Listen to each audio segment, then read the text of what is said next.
बातें बहुत हैं, समय बहुत कम है। इन्होंने हमेशा हमारे भविष्य के साथ खेला है महोदय।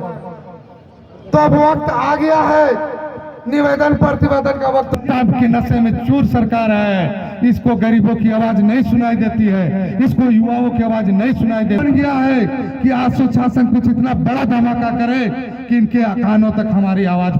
बात स्थानीय नीति की हो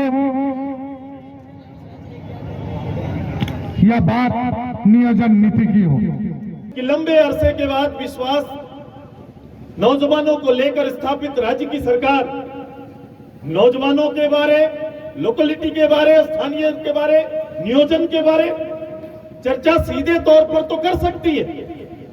राजनीतिक पटल पर आकर खड़ा कर होकर लोग तो लुभावने बातें, चार लिखी हुई बातें आप पढ़ सकते हैं, लेकिन जब इनको यथार्थ में बदलने की बारी आएगी तो शासन के सारे पदाधिकारी और नेतृत्वकर्ताओं के हालात खराब हो जाते हैं।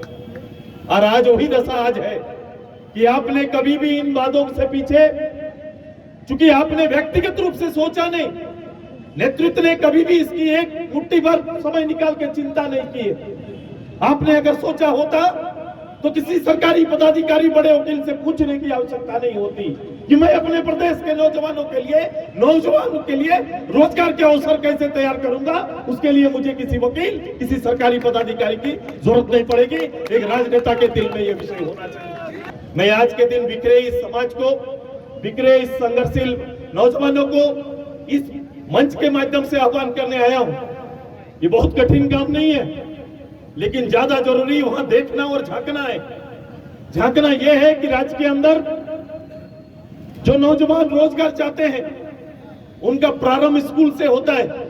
हमारा प्रारंभ स्कूल से होता है। मेरी अर्हता कहीं ना कहीं मैट्रिक पास और मैट्रिक फेल के रूप में, या 10th पास या 10th पास नहीं, ये योग्यता का आधार होता है। 12th पास या नहीं, योग्यता का आधार होता है।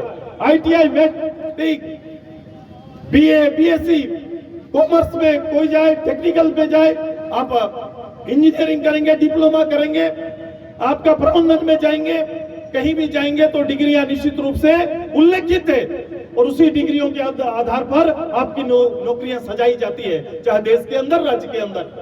आपके शारीरिक शक्ति के आधार पर भी आपके लिए रोजगार के अवसर होते हैं, आपकी क्षमता के आधार पर भी रोजगार के अवसर होते हैं। तो कैटेगरी रोजगार के बहुत सारे हो सकते हैं। खेत के अंदर में भी एक अच्छा उद्यमी के रूप में, एक अच्छा किसान के रूप में, एक अच्छा मजदूर के रूप में भी है।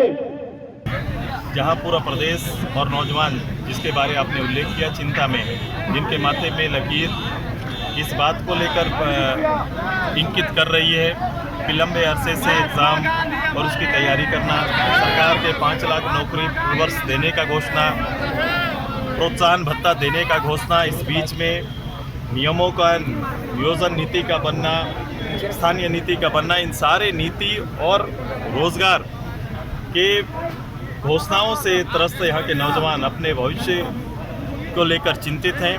किसान नीतियों को लेकर चिंतित हैं, वहीं बेरोजगार, खासकर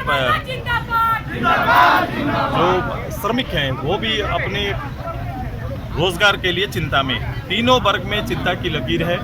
ऐसे समय में जब राज्य सरकार कदम नहीं बढ़ा रही है तो आज के इस महत्वपूर्ण दिन को एक संकल्प दिन मानकर उठो, जागो और पद यात्रा के माध्यम से संकल्प मार्च आज संगठन के अलग अलग कॉलेज के इकाई, छात्रावास के छात्रों ने निकाल के आज इस कार्यक्रम को बल दिया है। मैं इस कार्यक्रम का नेतृत्व इसलिए किया क्योंकि राज्य के हालात को बदलना है तो कहीं न कहीं नौजवानों में चेतना को जगाना पड़ेगा, उन्हें एकताबद्ध करना पड़ेगा और अपने राज्य की जब सरकारें फेल हो जाती हैं, सरकार की नीयत पर जब प्रश्न खड़ा हो जाता है तो राज्य के नए नीयत के लिए नौजवानों को आगे आना पड़ेगा और पूरी कमान संभालनी पड़ेगी। सुरेश जी, आज 22 साल हो गए हैं, लेकिन नियोजन नीति और रोजगार का बात करें तो जीरो। ये नियोजन नीति के नाम पर कहीं ना कहीं पॉलिटिक्स ज़्यादा होता है।